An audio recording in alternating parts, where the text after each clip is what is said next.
Bonjour peuple congolais, ngai ndeko na bino Christian Bola Biama, mamba peuple mokonzi, peuple souverain. Toye lelo koloba mingi makambu etali mboka toujours puisque tozali ba sinzili na bino, tozali ba sentinelle na bino et sengeli toloba makambu ya mboka puisque mboka ezali ko marcher bien te et lelo yo toye ko elakisa na bino, ko lakisa na peuple congolais que tozali batu oyo tozali vraiment donc près na bino. Tozali batu oyo tozali makolanda évolution politique, il y a association, il y a parti politique, to les makate pour na sabino ke ba parti politique donc ezali ya famille ba mouvement toza ko créer songolo pakala ezala des droits, ezala des faits déclarés ou pas, bande konangai donc ezali ya bisoté, ezali biloko tozali ko sala par rapport à une société, par rapport donc il y a peuple. Et yangwana to benga kande peuple mokonzi. Peuple mokonzi donc c'est-à-dire les ali donc au terme moko profond. Donc c'est-à-dire peuple ne muta décidera en dernier lieu. Peuple ne muta memaka soulèvement populaire. Peuple ne muta memaka ceci cela. Donc peuple azalaka exigeant, mais peuple azalaka gourmanté. Peuple soko pesier yaye akolia na ye. Mboka za ko tambola, peuple ako déranger yote. To ko pesa exemple ne to zali na ba France. Na France, SMIC ezali, salaire minimum, RSA ezali, soza chômeur, baropé sayo, RSA, 400 et quelques euros. Déjà, on a poto na 400 et quelques euros, au koui ko vivre, na moi na opé, au foutinda, kumakamunios, tout ba aide pesa na kati, au ko s'en sortir. Choko zali ko sala, vous avez plus de 1000 euros, 1200, 1300, 1800, 2000 euros, ça dépend. Il y a formation, pena, qualification na yo. Donc, mais ba ministre, bazali ko joa mingi koleka. Bazali ko joa même x30, bah ministre apoto bah x10, on ne sait pas vraiment calculer ça, mais tension salariale et yebani donc on peut se monter bah ministre bah aujourd'hui l'autre début que la période de Sarkozy bazali na 6 000 bah comment na 13 000 donc et que y a Congo bah ministre ya Congo les loyo baza ko joa combien la période de Birindoa touché 62 000 dollars alors que le premier ministre français à l'époque touché moins de 10 000 dollars. Donc, ça dit, bloc, on a déjà 93, tout le monde a la journée d'Imaka. Et les loyaux, la situation est allée tourner autour, il y a panier, il y a ménagère. Donc, comment Moutoua Rojambon, on a s'occuper de la famille, à Milia, ça a foutu la nda, à charge, n'a pas tika, n'a moins bon au nambo.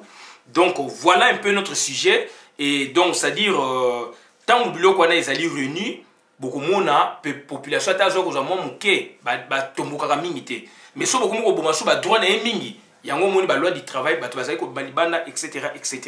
Donc les lois so ba tozali ko s'engager na ba parti politique na ba association ba ndeko nanga ezali aventure te, c'est du sérieux et c'est de la vie ba tu mingi ba zo kufa pe bongo do ba to bazo kufa pe mingi ndengwana donc ezali engagement o bazo sa ba aventure et banaka bako dénoncer bango na bandenge belé etc. Lelo toyo koloba mingi vraiment makambu o etali donc ndeko na biso cadre munene ya Pareko akufa atika biso toyo koloba yango pourquoi parce que tant ndeko wana akufaki na Londres mais c'est Bokulu Bochwa tant akufaki donc azali un des grands responsables ya Pareko tant akufaki on s'est beaucoup posé des questions. On s'est beaucoup posé des questions, mais on a vu le communiqué officiel de la Pareko selon que le monsieur serait mort d'une maladie inopinée. Donc voilà. Donc c'était ça. Et sa famille n'a rien dit. Peut-être ma vidéo n'a rien dit, mais n'a rien dit qu'elle a écrit à Pareko. Ma vidéo peut-être n'a rien dit, mais aujourd'hui, il y a 2 jours, Ernest Likio a parlé mingi na Pareko. Naye ko kota makamu interne, mais moi je prends un aspect. Puisque tolo bakango ba association ba parti politique eza ya ba famille te. Na mutu a créé de l'instant créé un agrément de l'instant commis officiel comme ko ba na compte ya mboka comme ya population oyo oza ko faire destiner maloba na yo, ko faire destiner ba idée na yo. Do bande ko na ngai eloko moko e dérangeant ngai tango monsieur Bokulu Bochwa akufaka na yokaka o esengeli koyoka na monaki o esengeli ba komaki lelo sama interpellé na vidéo ya Likio Nengaza Koloba Makamuna Bango ya Pareko. Mais na sujet, concernant le sujet, il y a mort, il y a Bokulu Bochwa, ça m'a dérangé quelque part. Le monsieur avait quitté son toit conjugal pour se consacrer entièrement de la Pareko et vivre aux côtés de monsieur Honoré Ngwanda, son patron, donc le chef suprême, il y a Pareko. Le monsieur avait quitté, abandonné sa femme, ses enfants, son toit conjugal pour aller vivre avec monsieur Honoré Ngwanda. Pour s'inspirer, n'est-ce pas, de son idéologie. Pour s'inspirer, n'est-ce pas, de sa façon de faire. Et s'en suivra sa mort quand il avait fait un voyage, une tournée pour le compte de la Pareko, donc en Afrique de l'Ouest, précisément au Mali. Donc, j'ai essayé un peu de recouper les faits. J'ai vu qu'il y a un problème. Moutounio Sakoufaka, mais le monsieur s'est sacrifié pour la Pareko en abandonnant tout.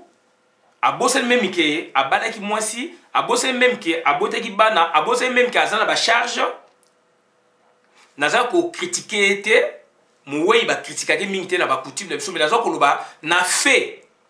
O ezali ko sangisa yé na institution à Pareko, puisque la Pareko c'est une institution politique, une institution ou une institution tout court. Donc monsieur, je me répète, la répétition est la mère du savoir. Atika Kinyoso ake ovana na papa Honoré Ngwanda et pas à papa Honoré Ngwanda. Quel engagement, quel souci, quelle pratique politique. Ndekwana aye kozwa liwa. Na bite ke liwa na ye roza bono mutakufi. Mais ngana ngina lo babwe. Likio alobi na kata vidéo na ye que Azali Moutou o aye ba secret mingi ya papa Honoré Ngwanda. C'est là où moi je voudrais un peu m'attarder tout petit peu. Ba secret on ezali nini? Est-ce qu'il a découvert que politique au papa Honoré Ngwanda zo sala mais ezali ya bo sembo toté point d'interrogation. Là maintenant moi je me pose des questions, j'interroge l'histoire. J'interroge les faits. À monaki, makambo SPL ça qui était. À monaki, papa Honoré Ngwanda makambo oyo yeve masalaka. Et que il allait dénoncer ou il les a dénoncés, tout éviter. Donc je prends cet aspect pour nous concernant cet aspect mouchouchou. Moutou atiki nyonso pona a se consacrer na un leader et qu'on va na peme nae a compé litoi nae peut-être jusqu'à ce que l'Iwa est juillet. C'est une leçon pour nous autres. Oyoke to yokaka to kuta nakana ba politicien ce qui ba occasion et se permettre. Mais to kendaka vema mobimateti na zalavema na politicien. Surtout ba routinier neti ba au papa Honoré Ngwanda bato ba professionnel la politique ne la lobaka. Ce sont des grosses erreurs. Tango tozali kosala ba makambu na ba parti politique na ba association et surtout zape moi na poto oyebi ndenge nini ya koluka vie ozadia na mikanda aussi.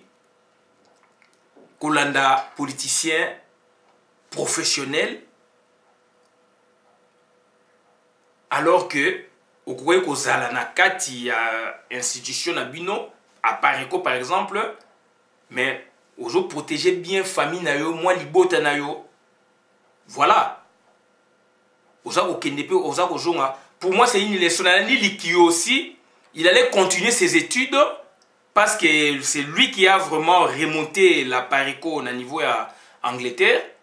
et que papa Honoré Ngwanda ABC mais ce qu'on veut continuer puisque ABC que notre projet dans les il faut na continuer d'études sur la continuer donc il y aura beaucoup d'engagement niveau scolaire que politique bisope comme la bisope na passage na biso na ba biloko belé entre sport entre boé donc eloko wana ba yebisie non moniso ko keibo mouvement ko kufa tout ça lelo il en regrette Likio Ernest aboy ko tia à profit vinae déterminisme ya vinae ezali ke là si pona lobi akoma malamu akoma lokola papa Honoré Ngwanda na boanya wana politique qui m'a raté mais il a confondu à yoki makamou leader à lobby à saleliango lelo il en regrette puisqu'il y a un problème interne profond. Donc pour moi, j'ai capté ça, les deux passages, pour les illustrer autrement, pour comprendre comment Batu, Bazali ko bunganzela, comment Batu, Bazali ko boya même vie naie pour na se consacrer na vie il y a parti politique. Alors que parti politique n'est pas créé qui ont peut-être évité, ambition cachée, il y a créateur, il y a fondateur, il y a parti politique, boye bien moté, n'engue ni ne bimela qui, boye bien moté, tu peux savoir moins historique, moins mouké, mais écoutez le lot vie chère na batou, na ba foyer. Et partant, na combat en général, batou ming ba baby si ba foyer na bango. Batuming ba bébé si ba foyer na bango sans que base à la na attachement na leader moko boy rien que engagement kaka na combat na résistance ça nous coûte cher na banda qu'on a des problèmes avec nos femmes na banda qu'on a des problèmes avec nos enfants parce que on veut que makamamboka ait marché mais batunda mo bazo comprendre biso